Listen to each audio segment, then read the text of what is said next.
벌써 5월도 마지막 주가 됐는데요.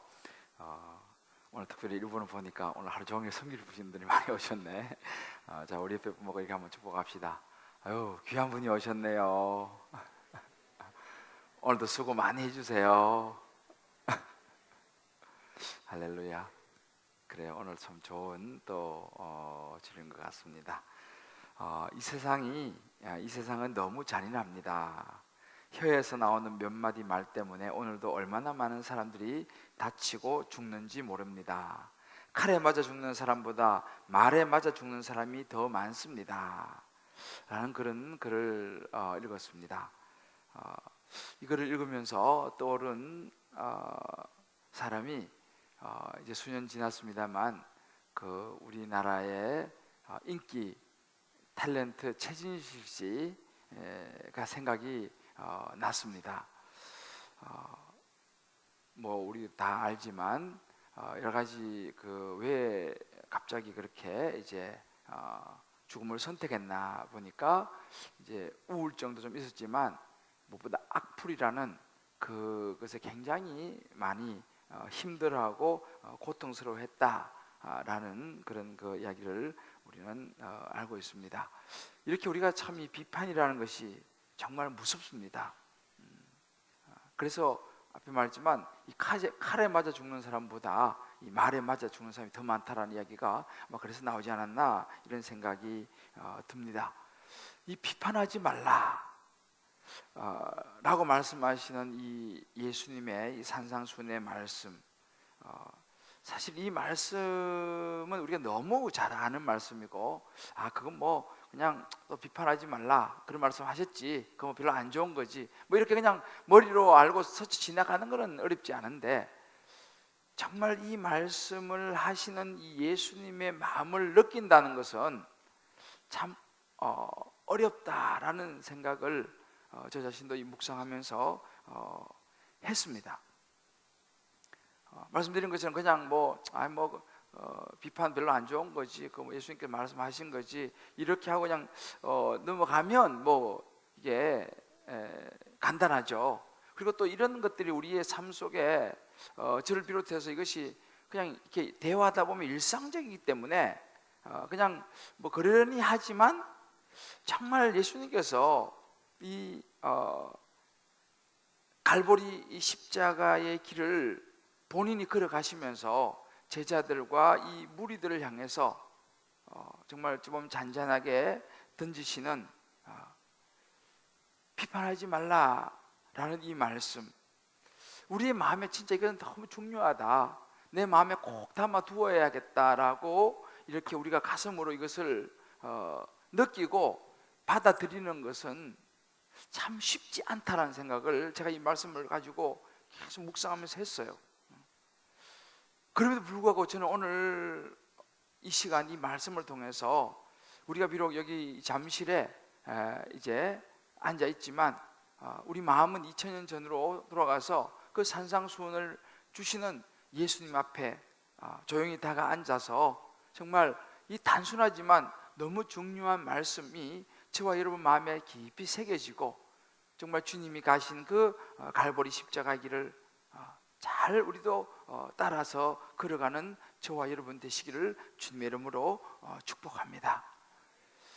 지난주에는 염려에 대한 부분을 우리가 나누었습니다. 어떻게 보면 우리 인생은 염려 아니면 비판이 아닌가 생각을 해보게 됩니다. 보통 이제 약한 사람은요 염려를 하죠. 강한 사람은 반대로 비판을 하게 됩니다. 손에 뭐 이게 아무것도 없다 그러면 우리 마음이 어떡하지 염려가 되는 거예요. 근데 뭔가 좀 내가 좀 뭐가 있다, 좀 뭔가 좀 내가 좀 됐다라고 생각되어지면 그때는 이제 우리가 나도 모르게 이제 비판이 나오게 되는 것이죠. 예수님께서 말씀하셨죠. 염려하지 말고 하나님의 나라와 의를 믿음으로 구하라. 공중에 나는 새를 보고 들의 벽 가파를 보라 말씀하셨고, 또한 비판하지 말라라고 오늘도 이번 말씀을 통해서 이야기해 주고 있습니다. 세상에서요, 종종 그런 얘기를 듣습니다. 세상에서 비판 힘들고 사람들이 막 비난하는 것이 힘들어서 피해서 교회에 왔는데, 교회도 보니까 세상과는 어떻게 보면 조금 다른 같지 모르지만 교회도 비슷한 비판과 이런 비난들이 있어서 참 실망스러웠다 라는 이야기를 들은 기억이 있습니다. 우리가 이게 사실은 그럴 수 있습니다. 세상에 문제가 없는 공동체는 없죠. 교회도 마찬가지죠. 우리 죄인들이 모이는 공동체이기 때문에 교회도 사실은 예외가 없다고 생각할 수 있습니다. 이 관심이 그래요. 어떤 뭔가 이슈가 딱 생기면 그 이슈에 대해서는 굉장히 관심이 일어나고 거기서 이제 비판이 막 일어나는 거죠. 요즘 여러분도 잘 아시다시피 가수 조영남 씨가 그 그림을 갖다가 다른 사람이 거의 다 그려준 걸 가지고 와가지고 자기가 그린 것처럼 해가지고 팔았다 뭐 이래가지고 지금 뭐 아주 시끄럽습니다. 야, 어떻게 그럴 수가 있냐, 이제 이런 이슈가 생기면 막 그거 가지고 이야기를 이제 하게 되죠. 우리도 살아가는 삶에서도 마찬가지예요. 아유, 저 집 남편은 아유 참 그 여자 문제로 쏙쏙인데, 그러면 아유 부인이 도대체 어떻게 했길래 그래 남자가 바람 피워? 뭐 이렇게 시작해가지고 뭐 그 집 아들이 뭐 어떻고 그냥 또 누구는 또 어떻고, 이게 이제 이야기가 이게 이제 막 커지기 시작하죠. 근데 우리가 사실은요, 이렇게 그 남의 일에 대해서는 비판을 하고 그것을 이야기하는 것이 우리 아까 죄인이기 때문에 은근히 재미가 있어. 그게 또 이게 은근히 재미가 있어요. 그러다 보니까 우리도 모르게 사실은 나도 모르게 이 비판하고 누구에 대해서 험담하고 그것이 주는 그 어찌 보면 짜릿한 그 유혹이라 그럴까요? 어떤 그 재미가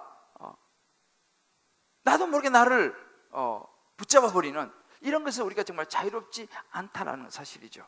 어찌 보면 이것이 오늘날 우리가 살고 있는 이 시대의 코드 같습니다. 항상 이게 옳으냐 이게 그러냐 정죄하고 비판하고 그냥 세상이 온통 이런 것으로 이제 얽혀져 있는 것이 우리의 삶인 것 같아요. 그러니까 서로를 향해서 이 마음이 상한 것이죠. 이런저런 이유로 마음이 상했습니다. 어떤 뭐 사실 이거보다는 다 마음이 상하니까 한번 보자 이렇게 하다가 무슨 일이 딱 터지면, 일이 터진 게 반가운 게 아니에요. 그것 때문에 내가 한마디 할 수 있는 이것이 이게 이제 어찌 보면 우리의 모습이 아닌가. 마치 먹이를 찾는 맹수처럼 찾다가 먹이를 찾으면 가서 그 먹이를 향해서 공격하는 것처럼, 그러니까 우리가 사는 이 시대와 이 세상이요 참 그런 것 같아요. 하여튼 이슈가 하나 딱 뜬다, 기사거리가 하나 딱 뜬다 그러면 막 수많은 사람들이 거기 해가지고 그냥 악플을 달고 거기서 이야기들을 쏟아내고 비판들이 일어나는 걸 보게 돼요. 예수님 시대도 사실은 그랬습니다. 예수님 시대도 수많은 비판들이 있었고, 이 비판은 다른 사람이 아닌 하나님을 믿고 말씀을 가르친다고 하는 이 바리새인들의 전공이었어요. 율법을 가르치고 성경 지식이 많은 이 사람들이 그 성경 지식을 가지고 뭘 하느냐면 예수님께서 주신 말씀을 따라가는 게 아니라 그 성경 지식을 가지고 평가하고 비판하고 정죄하는 그런 것이 너무너무 많이 그 당시에 팽배해 있었습니다. 예수님은 이 산상수훈에서 바로 그런 부분을 생각하시면서 중요한 부분을 언급을 하고 있습니다. 그 중에서도 이 비판에 대한 부분입니다. 왜 그럼 하필이면 다른 것도 많은데 이 비판을 이렇게 또 따로 하나 떼어서 다루고 계시겠습니까? 여러분 알다시피 인생은 관계입니다. 우리는 관계 속에 살아가죠. 그래서 예수님께서는 우리가 아름다운 그 관계의 공동체로 살아가기를 원하시고 그 관계 안에 중요한 법칙을 두셨습니다. 그 법칙이 뭐냐? 아름다운 공동체와 관계를 이루며 살아가기 위해서는 비판하지 말라, 이 법칙을 너희들이 잘 지켜야 된다. 관계를 무너뜨리고 공동체를 무너뜨리고 사람의 마음을 황폐화시키는 그 중심에는 바로 비판이라는 것이 있다는 것을 예수님은 너무 잘 아셨습니다. 우리 마음을 훤히 들여다보시는 분이시지 않습니까? 그래서 예수님 그렇게 말씀하십니다. 오늘 말씀 7장 1절을 보면 비판을 받지 아니하려거든 비판하지 마라. 이 여기서 말하는 이 비판하다라는 이 말은요, 원래 헬라어로 크리노라는 말인데 정죄한다는 뉘앙스를 가지고 있는 단어입니다. 그러니까 우리로 말하면 어떤 검열관이요, 뭐 검열을 나가가지고 이렇게 어떤 험 같은 것을 아주 그냥 냉정하고 과학하게 딱 집어내는 그런 그 검열관의 의미가 이 비판하다, 이 클리노라는 이 단어 속에 들어 있습니다. 이 클리노라는 이 비판하다는 이 단어는 상당히 부정적이고 파괴적이고 자그마한 사람의 실수도 용납하지 않고 적극적으로 그것을 찾아내서 흠을 찾아내는 이 의미를 가지고 있는 것이 오늘 예수님께서 비판하지 말라라고 말씀하신 거예요. 그래서 어떤 이 말 속에 또 어떤 의미가 되냐면 자기가 좀 더 올라가기 위해서, 자기가 좀 더 돋보이기 위해서 다른 사람을 막 그냥 깎아내리고 헐어내리는 그런 사사롭고 비판적인 그런 태도, 우리말로 이 비난이라는 이런 의미도 사실 이 속에 들어있는 것이죠. 그것이 바로 예수님께서 말씀하신 비판하지 말라라고 이야기하는 의미입니다.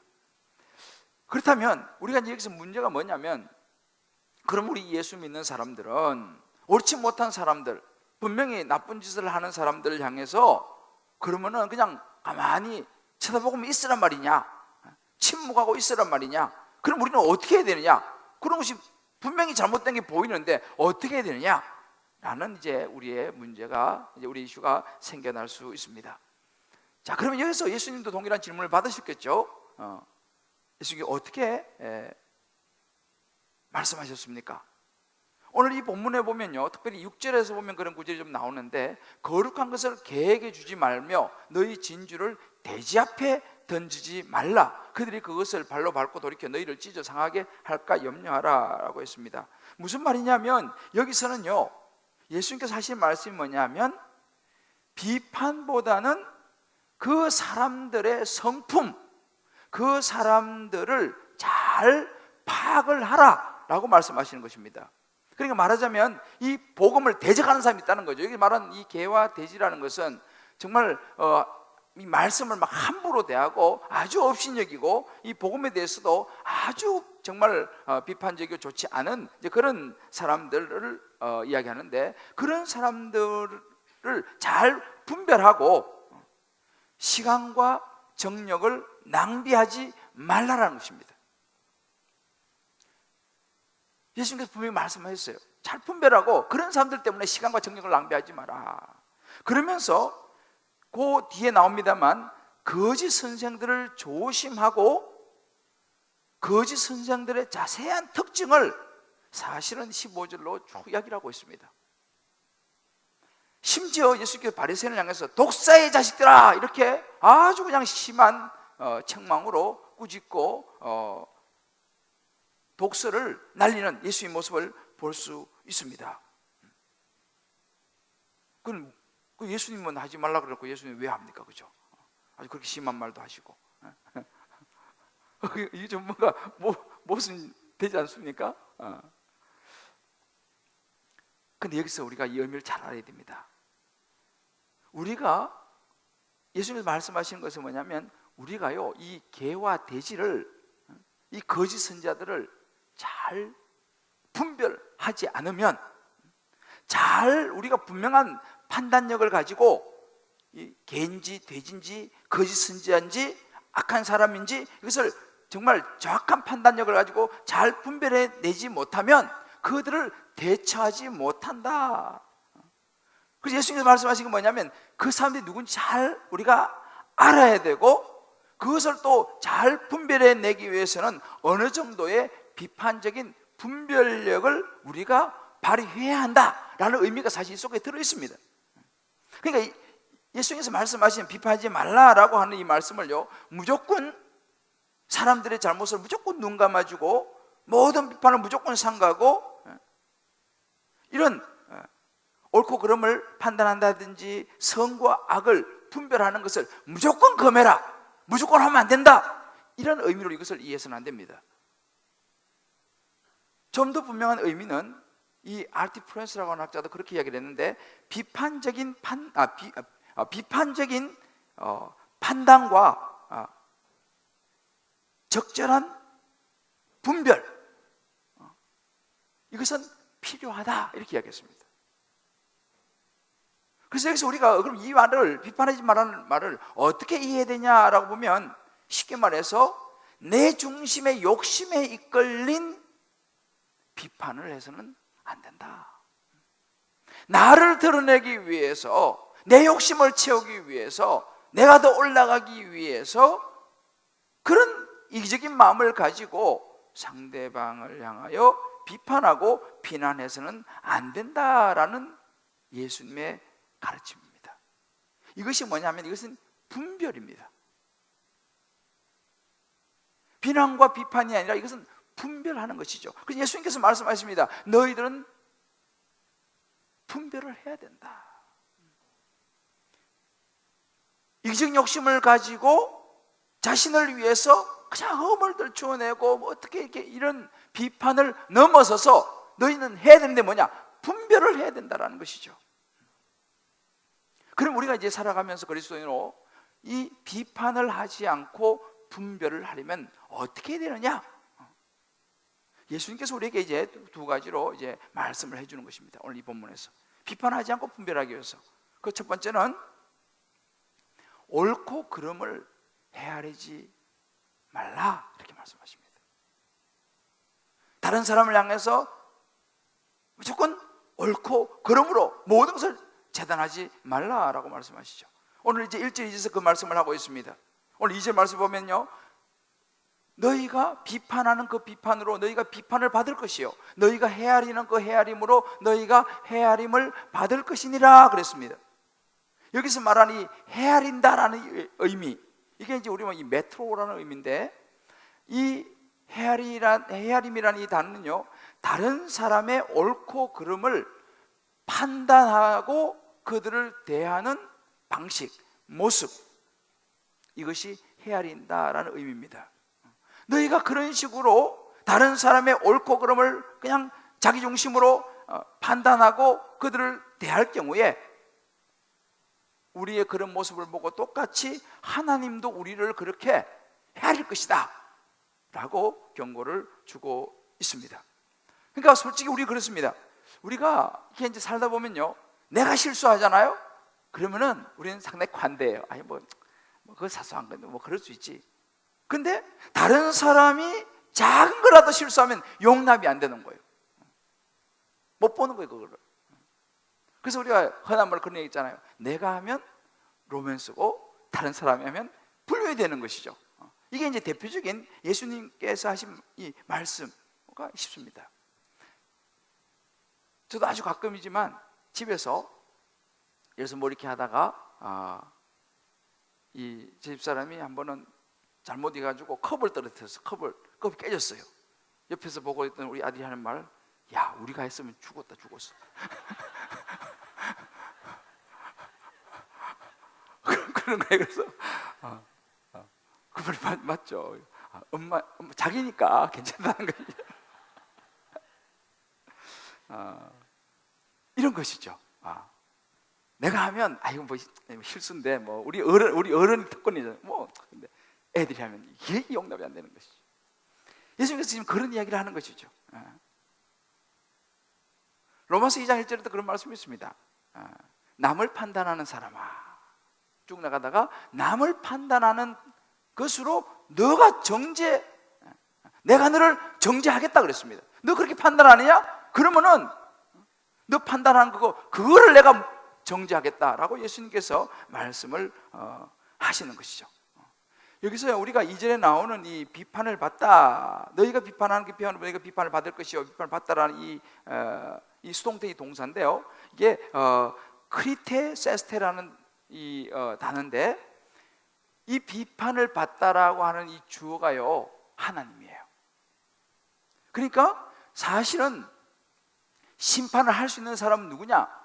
다른 사람을 옳고 그르고 이걸 할 수 있는 사람이 누구냐면 하나님밖에 없다라는 거예요. 그건 하나님의 몫이라는 것입니다. 우리 알아야 된다는 거죠. 너희가 할 게 아니고 그 모든 것은 하나님이 다 판결하신다, 하나님이 재판장이다 라고 하는 의미가 들어있습니다. 제가 한 그 교수님의 그 학생과의 인간관계 훈련에서 생긴 이야기를 제가 보았습니다. 근데 이제 한 교수님이 이제 그 인간관계 훈련을 하는 그런 그 클래스에서 학생들이 이제 뭘 하냐면, 한 사람을 앞에 이제 딱 세워놓고 말하자면 이제 도마 위에 올려놓는 거죠. 그리고 이제 그 학생에 대해서 신랄하게 이제 비판을 하는 이제 그런 이제 그걸 하게 됐어요. 이유는 뭐냐 하면 자신을 알게 해준다는 거예요. 너가 어떤 사람인지. 그래서 거기서 그 한 사람을 딱 세워놓고 그 사람의 모든 허물과 약점을 어김없이 파헤쳐서 이야기를 해주는 거예요, 그 사람한테. 그래서 다 이제 이야기하면 이렇게 해요. 다 너를 위해서 이야기해 주는 거야. 뭐 이렇게 이제 이야기하면서 하여튼 신랄하게 이제 이야기를 해주는 이제 그런 클래스에서 훈련을 했는데, 이제 교수님은 가만히 이제 보는 거죠. 어떻게 하는가. 근데 이제 한 명씩 나와가지고 신랄하게 그냥 다 너를 위해서 하는 이야기야 그러면서 막 해주니까 뭐 그 정도로 넘어가는 이런 학생들도 있지만, 어떤 학생은 완전히 막 폭탄을 맞아가지고 어쩔 줄 모르는 이제 그런 상황이 연출되더라는 거예요. 그래가지고 이제 그것이 끝나고 나서 교수님이 아무 말도 안 하고 가만히 있다가 그 정말 엄청난 수모를 당한 그 학생에게 조용히 다가가서 헉을 해줬다는 거예요. 탁 껴안아주니까 그 학생이 그 교수님 가슴에 얼굴을 묻고 그렇게 울더라는 거예요. 그렇게 울더라는 거예요. 그때 이제 그 교수님이 한 이야기가 뭐냐 하면, 아무리 너희들이 바른 말을 하고 옳은 말을 한다 할지라도 너희들에게는 친구의 허물을 덮어주고 헤아려주는 아량은 없었다. 상처는 도려내고 바른 말을 하고 옳은 말 해갖고 치유되는 것이 아니라 너희들은 그렇게 해놓고는 싸매주지는 않았지 않느냐. 그냥 공격하고는 끝. 그 좋은 의사는 잘 싸매서 정말 더 좋게 만들어주는 그거 진짜 좋은 의사인데, 너희들은 아무도 그런 일을 한 학생들이 없었다라고 결론을 내렸다는 것입니다. 진짜 그를 치유해주는 것은 교수님이 보여줬던 것처럼 허구해서 안아주는 그 마음을 받아주는, 이해해주는 이것이 그 학생을 치유하더라는 것입니다. 그래서 우리가 가끔가다 이런 이야기를 들어요. 나는 할 말을 하고 사는 사람이야, 이런 사람 있잖아요. 이런 사람. 나는 할 말을 하고 사는 사람이야 라고 하는 분들은 잘 생각해 봐야 돼요. 만약 그런 분이 있다면 맞죠? 나는 바른 말 하는 사람이야, 나는 옳은 말 하는 사람이야 라고 이야기하면서 막 하는 사람들은 뭐군요, 대부분 다른 사람들의 상처를 만져주지 못해요. 말은 맞죠? 사람이 옳은 말하고 살아야죠. 할 말을 하고 살아야죠. 그러나 할 말을 하고 살아서 옳은 말만 날마다 해서 날마다 지적을 해가지고 거기에서 그 관계가 아름답게 세워지느냐? 그것이 아니다라는 것을 예수님께서 오늘 이 말씀을 통해서 해주고 있습니다. 할렐루야. 자, 우리 옆에 쭉 보세요. 때로 할 말도 좀 안 하고 삽시다. 그래요. 때로는 좀 할 말도 안 하고 살 수도 있어야 되는 거예요. 할 말 다 하고 살아가지고는 우리가 그 관계가 세워지지 않는다는 것입니다. 이 부부 사이도 마찬가지예요. 여러분, 부부 사이가요, 할 말 다 하고 살아가지고는 형성이 안 됩니다. 어려워요. 여러분, 이 옳고 그름을 따져가지고는 문제가 해결될 것 같지만요, 사실은 문제 해결되지 않습니다. 가정에서도 마찬가지죠.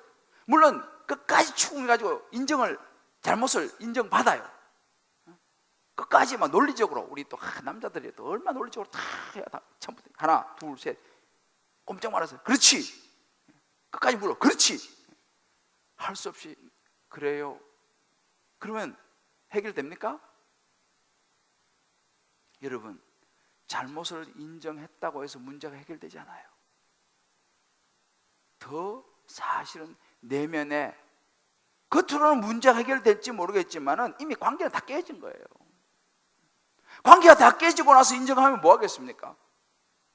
이런 것이 정말 이 가정에서, 부부 사이에서, 여러 가지 공동체에서 이런 게 참 많이 있는데, 우리 남자들 집에 가가지고 부인들한테 도대체 살림 사는 게 마음에 드는 게 하나도 없어, 이런 이야기 안 해보셨나요? 냉장고 쫙 열어보면서 아유, 우리 집 냉장고는 음식이 오래 가네, 뭐 이런 이야기.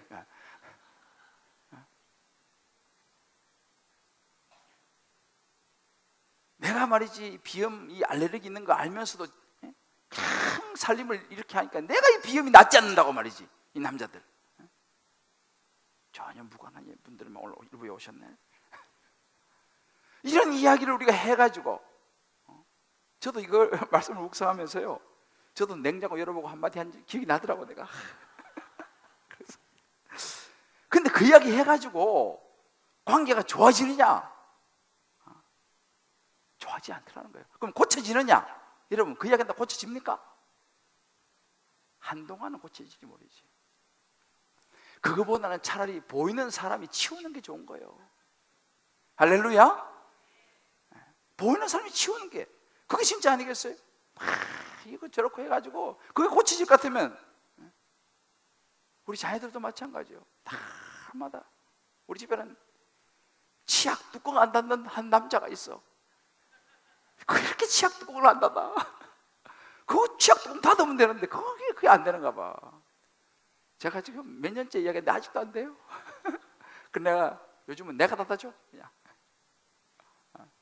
이게요, 이렇게 한다고 해서 이게 해결이 되느냐라고 할 때 그렇지 않다는 거죠. 옳고 그러고 이걸 따져갖고는 문제가 해결되지 않는다라는 사실. 특히 우리 이제 집에 가서 우리 남자들, 또 우리 부인들도 마찬가지죠. 찰스 스윈들이요, 비판을 하지 말아야 될 7가지 이유를 이야기했습니다. 첫 번째는 우리는 모든 사실을 다 알지 못한다. 두 번째, 우리는 그 동기를 완전히 이해하지 못한다. 세 번째, 우리는 완전히 객관적으로 사고할 수 없다. 네 번째, 그 상황에 있지 않으면 정확하게 알 수 없다. 다섯 번째, 우리가 보지 못하는 부분이 있다. 여섯 번째, 우리에게는 편견이 있고 그래서 시야가 흐려질 수 있다. 일곱 번째, 우리는 불완전하고 일관성이 없다. 그래서 우리는요, 비판하지 말아야 된다라고 얘기하는 거예요. 우리 각자 한번 적용해 봅시다. 교회에서 혹은 가정에서 그저 나는 옳고 그름을 비판하기 바쁘지, 진짜 나는 은혜 가운데 그들을 받아주고 끌어안아주는 모습이 내게 있는가? 내 삶 속에서 마찬가지로 내가 정말 구원의 관점으로 분별을 하는가? 아니면 날마다 옳고 그름으로 비판만 하며 살아가지는 않는가? 나는 할 말을 해야겠다 그러면서 오히려 다른 사람들에게, 남편에게, 부인에게, 자식에게 자꾸만 상처를 주고 있지는 않는가? 우리 한번 각자가 적용해 보시고 다락방에서 한번 나눠보시면 좋겠습니다. 두 번째, 예수님께서 말씀하시는 비판하지 않고 분별하기 위해서는 자기 눈 속의 들보를 먼저 봐야 된다고 말씀하십니다. 자기 눈 속의 들보가 뭡니까? 자기 안에 있는 이 죄를 보는 연습이 필요하다는 거예요. 그런 훈련이 필요하다는 것입니다. 오늘 3절에서 5절에 쭉 나오는 말씀이 그런 거예요. 형제 눈 속에 있는 티를 보기 전에 내 눈 속에 있는 들보를 먼저 보고 빼라는 것입니다. 자기 눈에 들보가 있으면서 어떻게 형제 눈에 티를 빼라고 하겠느냐? 예수께서 말씀하시죠. 이 말씀은 뭐예요? 가만히 보세요. 이 말씀은 순서를 지금 이야기해 주고 있는 것입니다. 다른 사람은 어떤가? 그게 아니고 나는 어떤가? 이것을 먼저 해야 된다라고 예수님께서 말씀하시는 거예요. 심지어 다른 사람이 어떤가를 먼저 보는 사람은요, 외식하는 자다라고 이야기합니다. 외식하는 자. 5절에 그런 얘기죠. 외식하는 자. 외식하는 자요. 다른 사람 먼저 보는 사람은 외식하는 자라는 거예요. 그래서 뭐예요? 먼저 내 눈 속에 들보부터 빼라는 거예요. 다른 사람의 눈에 티, 이 예지만 티라는 것은 이 카르포스라는데, 이 티는 우리가 뭐 잘 아는 거죠. 아주 이런 그 나무와 풀, 이런 작은 파편, 이것을 이제 원래 이 카르포스라는 의미인데, 우리로 말하면 어떤 사람이 아주 경미한 일이죠. 뭐 우리 가시 이런 말도 하잖아요. 아주 경미해. 그래서 우리 눈에요, 티만 들어가도 막 충혈되고 막 눈물이 나잖아요. 작은 티만 들어가도. 그게 이제 아주 작은 경미한 약점, 이것을 이야기하는 것입니다. 덜보는 뭐예요? 반대로 이 건축학적인 이 용어인데 석가래란 말이에요. 석가래. 여러분, 티하고 석가래가 비교가 안 되지 않습니까? 근데 우리는요, 본능적으로 우리 자신의 눈에 큰 덜보를 보기보다는 우리 눈에는 석가래가 들어있는데 다른 사람 눈에는 티가 더 잘 보인다는 거예요. 우리는 예수님 말씀하신 거예요. 그러니까 우린 그러잖아요. 야, 그 티 있다, 티 빼라, 티 빼. 근데 우리는요, 안 뺀다고 막 화내고 막 지적하고 실망하고 원망하고 불평하고 막 힘들어하는 거예요. 왜 저거 티를 안 빼지? 저거 티를, 저거 티 좀 빼야 되는데. 여러분, 이것이 바로 예수님 당시에 외식하는 바리새인의 모습이라고 예수님 말씀하십니다. 예수님께서 가르치신 형제를 사랑하라, 그거는 안 하면서 안식일에 손 안 씻었다고 참 비판하는, 안식일에 이 음식 먹을 때 이 손 안 씻었다고 그렇게 비판하는 이것을 예수님께서 보신 것이죠. 이게 바로 바리새인의 모습입니다. 자기는 큰 것도 안 지키면서 남이 조금 뭐 작은 거 사소한 거 못 지키는 거 가지고 그냥 가혹하게 비판하는 게 자기 눈에 덜보를 보지 못하는 사람이다라고 예수님께서 말씀하시는 거예요. 그러니까 여기서 말씀하신 예수님의 핵심이 뭐냐면요, 다른 사람 비판하고 다른 사람 보기 전에 너 자신의 죄를 먼저 보라는 거예요. 너는 어떠냐 이 말이죠. 자신의 약하다는 것을 먼저 깨달으라는 것입니다. 우리 모두 죄인이지 않습니까? 우리 모두 죄인이지만 먼저 다른 사람보다도 내 죄를 보고 내 죄를 다룰 때에 다른 사람을 진정으로 이해할 수 있고 도와줄 수 있다라는 사실이에요. 제가 어느 책을 보니까 이런 한 질문을 던지더라고요. 소경으로 있다가 눈을 뜨면, 만약에 소경으로 있는 사람이 눈이 밝아진다면 제일 먼저 보고 싶은 것이 무엇일까요? 라는 질문이에요. 여러분들이 한번 생각해 보세요. 소경으로 이제 있었어요. 뭐 날 때부터인지 뭐 아기 때부터인지 소경이었어요. 자, 내가 눈을 뜬다면 가장 먼저 보고 싶은 것이 무엇일까요?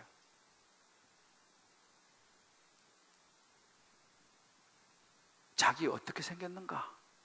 내 얼굴이 어떻게 생겼느냐? 자기 얼굴 본 적이 없잖아요. 내가 진짜 어떻게 생겼나 궁금하지 않겠습니까?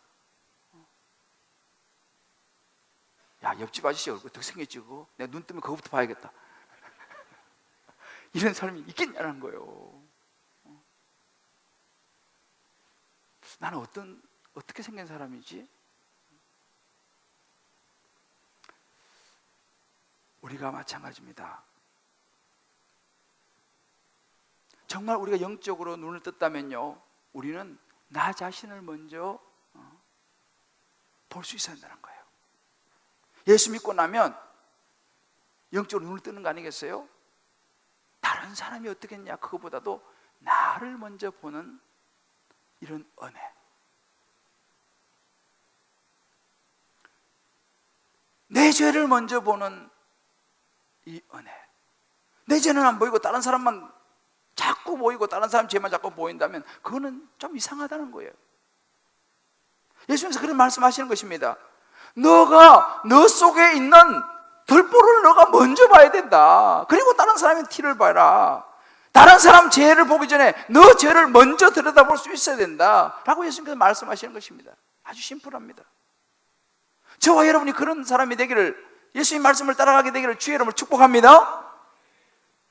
이 가이드 포스트에 어떤 부인 이야기가 나와 있습니다. 이 부인이요, 이렇게 이제 그 아파트가 이렇게 그 미국에 좀 이렇게 이제 마주보는 가까운 아파트인 것 같아요. 그런데 이제 항상 이 부인이 그 맞은편에 있는 그 이제 집에 그 거실 창문이 가까이 있어서 이제 그냥 뭐 청소할 때라든지 이럴 때 서로 이제 보게 됐다 그래요. 그러니까 이제 이 그 맞은편에 있는 부인도 항상 보면은 뭐 뜨개질을 한다든지 또 뭐 책을 본다든지 이렇게 하면서 서로 말은 안 하지만 눈빛으로 서로 이렇게 늘 이제 서로 보는 이제 그런 사이가 되었습니다. 근데 어느 날 이 부인이 또 이제 뭐 그냥 이렇게 그 창문을 통해서 이제 그 맞은편에 있는 부인을 이렇게 보게 되는데, 그날 따라서 이 그 부인이 선명하게 좀 안 보이는 거예요. 그래서 속으로 생각을 했습니다. 아유, 참 세상에 창문이나 좀 제대로 닦고 책을 보든지 바느질을 하든지 할 것이지. 아유, 저렇게 게을러가지고 앉아가 책만 보고 뭐 그러면 되겠어? 하고 이제 그냥 혼자서 이제 그 부인에 대해서 막 이제 투덜댔습니다. 그러나서 한 2주 정도가 지나서 이제 대청소를 하게 됐어요. 이제 봄맞이를. 그래서 이제 열심히 이제 탁 닦고 창문도 다시 한번 싹 닦고 이제 이렇게 해서 하고 이제 힘들어서 차를 한잔 타가지고 소파 앉아 차를 탁 마시면서 또 우연히 또 맞은편에 있는 그 집을 봤다는 거예요. 그런데 보니까 그날따라 그 부인이 너무 선명하게 잘 보이는 거야. 그 부인이 이렇게 앉아가지고 책을 읽고 하는 것이 너무너무 선명하게 잘 보이는데, 그 순간 이 부인이 깨달은 게 뭐냐면, 저 부인이 창문을 제대로 안 닦은 게 아니고 내가 우리 집 창문을 제대로 안 닦은 것이구나 라는 걸 깨달았다는 거예요. 그러면서 너무너무 부끄러웠다는 거예요.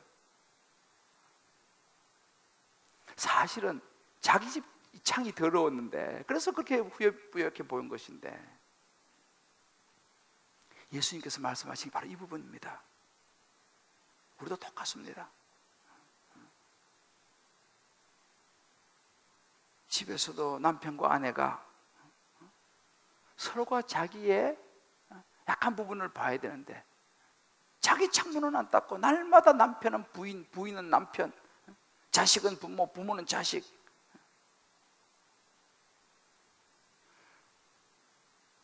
그래서 우리 부인들은 그러잖아요. 남편을 향해서 내가 얼마나 힘들지 않냐고, 살림 말고 힘들지. 애가 또 이거 연년생으로 태어나가지고 애들이 진짜 보통 일이 아니단 말이지. 내가 얼마나 몸도 내가 또 약하지 않냐고 또 내가 그러면서.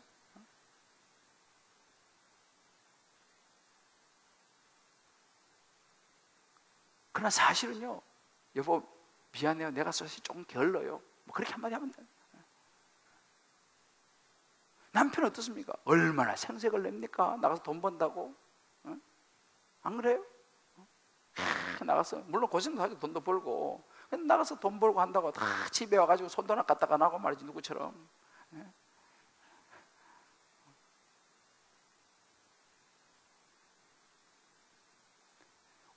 우리 남자도 그런 것 때문에 막 생색내고, 이 공로의식 내가 돈을 벌어서 먹여 살지 않냐는 거지. 그러니까 서로 자기만 알아달라고 말하니까 이런 것이 조화가 어렵다는 것입니다. 그러니까 서로 먼저 자기를 보는, 먼저 상대를 이해해주고 자기를 열심히 보잖아요. 그러면 상대가 이해가 된다는 것입니다.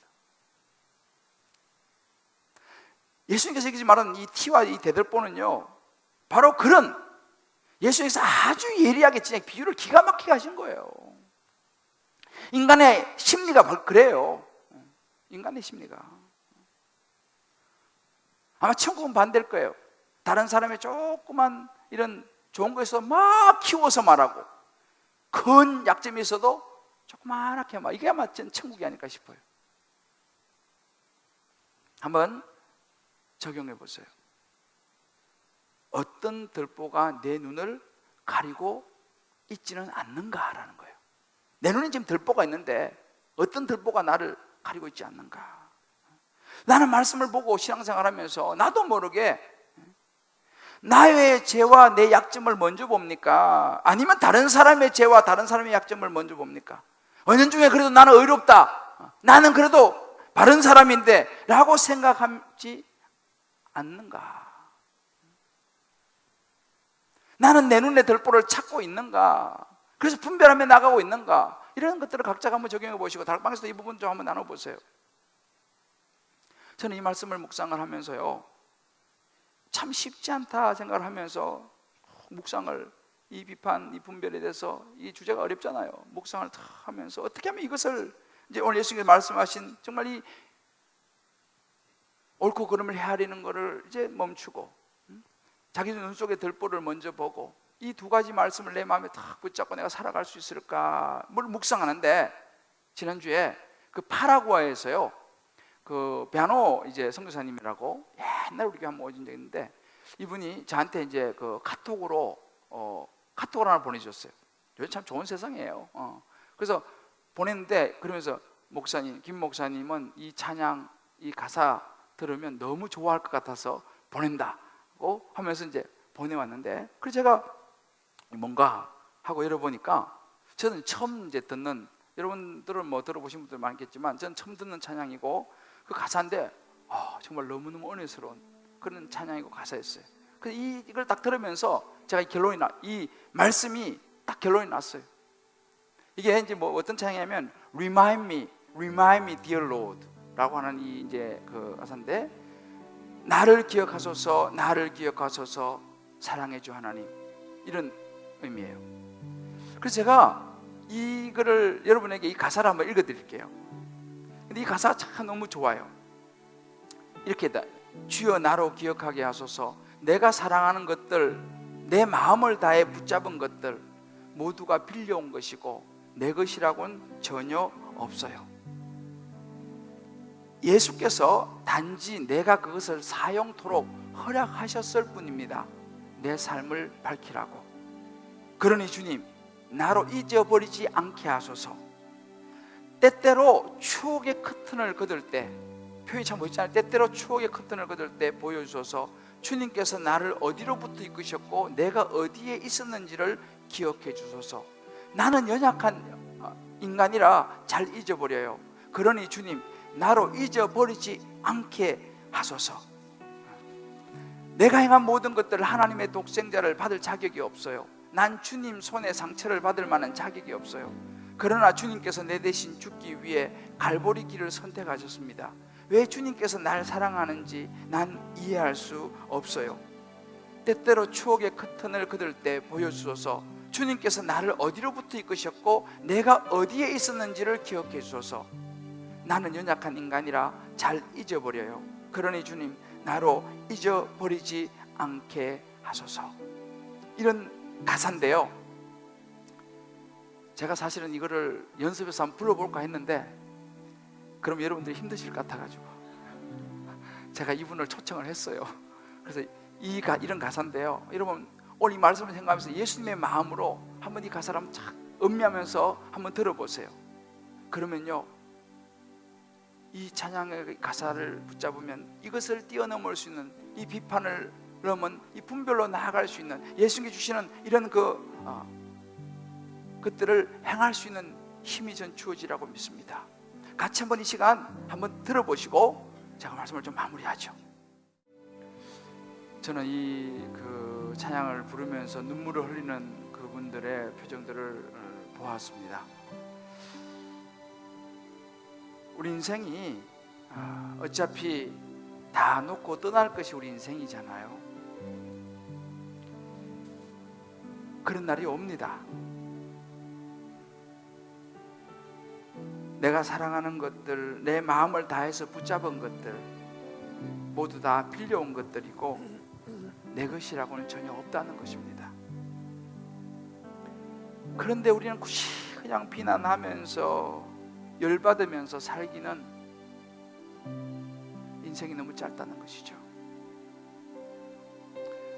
원래 처음부터 내 것도 없으면서 다 빌려 쓰고 가는 마당에 우리가 정말 아웅다웅하면서 곳간에 싸우려고 싸울 이유가 없다는 것이에요.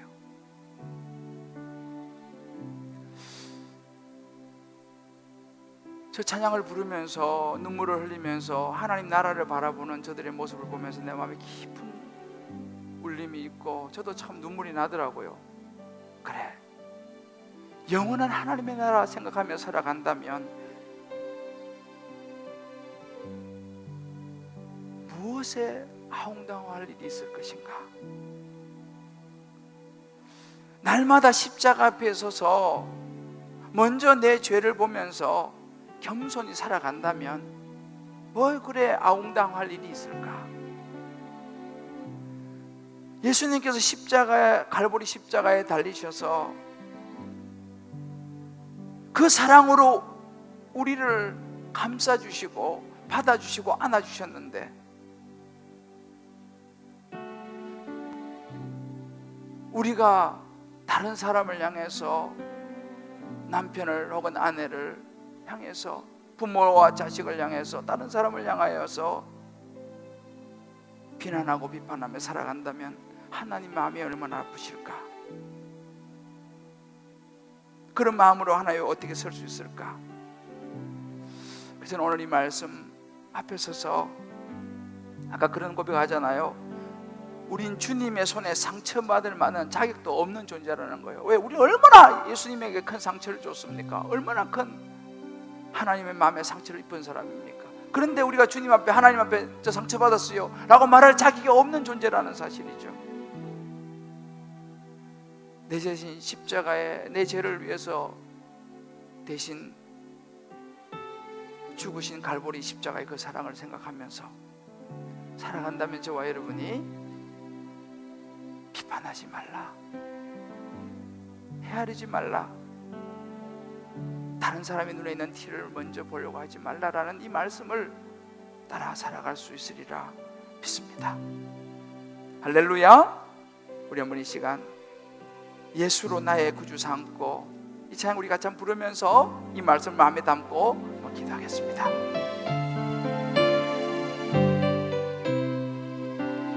예수로 나의 구주 삼고 성령과 피로써 거듭나니 이 세상에서 내 영혼이 하늘의 영광 누리로다. 이것이 나의 간증이요, 이것이 나의 찬송일세. 나 사는 동안 끊임없이 구주를 찬송하리로다. 온전히 주께 맡긴 내 영, 사랑의 음성을 듣는 중에 천사를 왕래하는 것과 하늘의 영광 누리로다. 이것이 나의 간증이요, 이것이 나의 찬송일세. 나 사는 동안 끊임없이 구주를 찬송하리로다.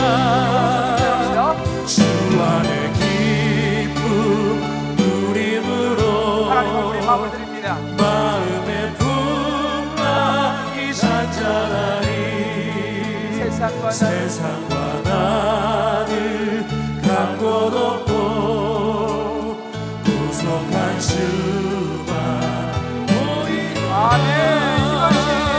이것이 나의 간증이요, 이것이 나의 찬송일세. 나 사는 동안 끊임없이 구주를 찬송하리로다. 이것이 나의 간증이요, 이것이 나의 찬송일세. 나 사는 동안 끊임없이 구주를 찬송하리로다.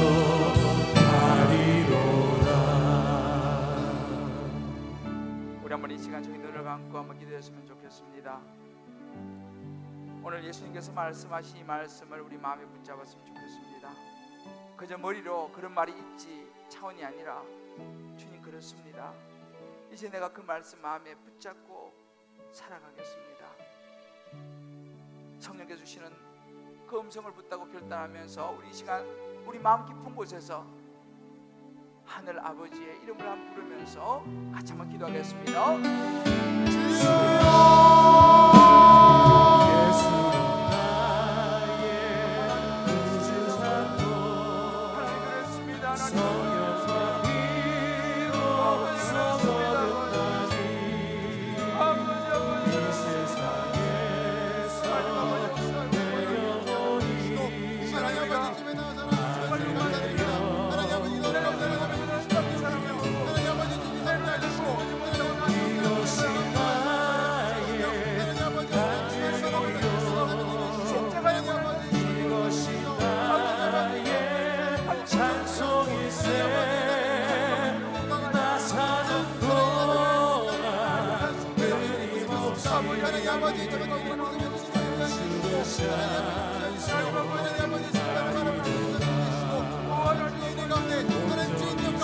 하나님 아버지 거할 수 있도록 도와주십니다. 하나님 믿어주시고 하나님 아버지 역사해 주시며 하나님 아버지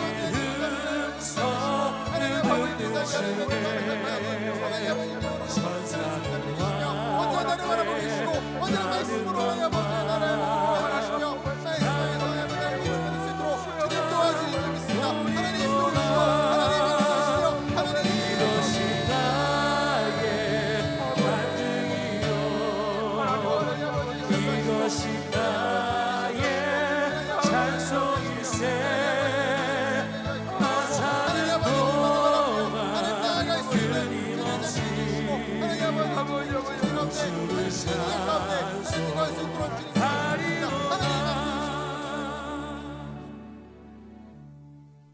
하나님 아버지, 하나님 아버지,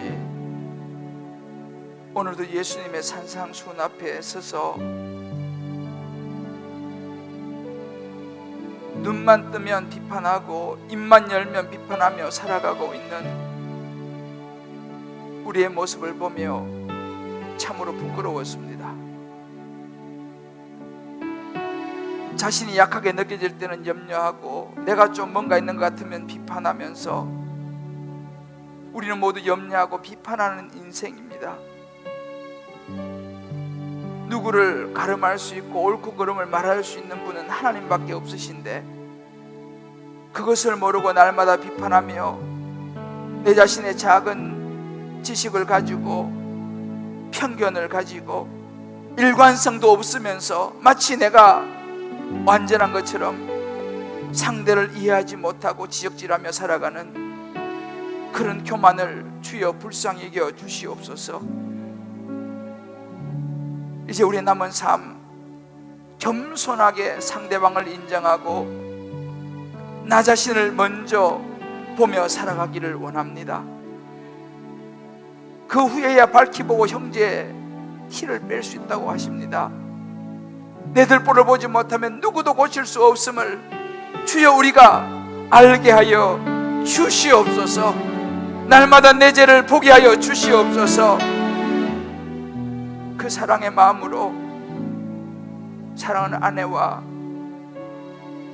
또 믿지 않는 남편일지라도 나를 힘들게 하는 자녀일지라도 내 마음에 합당하지 않은 부모일지라도 하나님 아버지 사랑하며 갈보리 십자가를 선택하신 주님의 그 십자가를 따라가는 우리 모두가 되게 하여 주시옵소서. 오늘 선교 바자회에 헌신하고 수고하는 한 분 한 분을 기억하여 주시며 이 마음으로 섬기는 아름다운 천국의 축제가 되게 하여 주옵소서. 예수님의 이름으로 기도합니다. 아멘. 우리 다 일어나시면서 몇 분 하고 이렇게 한번 축복합시다. 우리 날마다 십자가 앞에서 살아갑시다. 제가 더 많이 사랑할게요. 할렐루야. 내 영혼이 은총이고 중한 죄진 벗고 보니 우리 찬양 우리 정말 슬픔만 이 세상도 천국으로 하도다. 할렐루야. 저는 찬송이 참 좋아요. 야, 역시 우리 순장님들이 일부에 많이 오니까 일부가 참 성령의 은혜가 임하시네. 참, 야, 순장님들 앞으로 좀 많이 오세요. 너무 좋네. 지난주에 우리 막스턴 교수가요, 완전 이분이 그랬어요. I was lose my balance. 우리 지난 수요일을 기도해 줬잖아요. 이게 그대로 직역하면요, 자기가 중심을 잃어버렸다는 거예요. 왜? 성령의 임재가, 그분이 성령론의 내가 아니겠어요? 근데 그날 우리가 기도해 줄 때 이분이 성령의 임재를 너무 강하게 느껴가지고 I was losing my balance. 내가 그 순간 중심을 잃어버렸다고 해요. 이게 굉장한 이야기입니다. 정말 수요예배에 기름 부으심이 있어요. 그래서 그분이 굉장히 감동을 받고 왔어요. 우리가 이런 영적인 사람들이에요. 할렐루야. 내 영혼의 원총이 찬양 한번 가슴으로 부르고요, 축도하고 오늘 하루 시작하겠습니다.